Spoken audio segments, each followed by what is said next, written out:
Today I am going to show you how to install pygame for Python 3.9. The first thing you have to do is make sure that you clicked Add Python to Path when you install Python. If you didn't, you can add Python to Path by opening the installer if it is in your Downloads folder. Once it is open, click Modify and add Python to Path. If you deleted the installer, then you will have to reinstall Python. Now we can install pygame.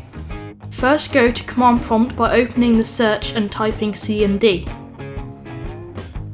Once we are in command prompt, we need to update pip so we can install the latest version of pygame.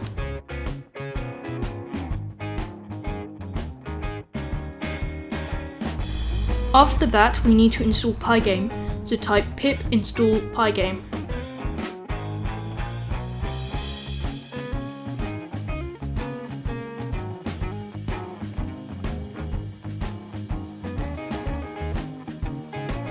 Now we can see if it worked. Go to Python idle and type in import pygame. If there are no errors, then it worked. If this does not work, try watching my old pygame video.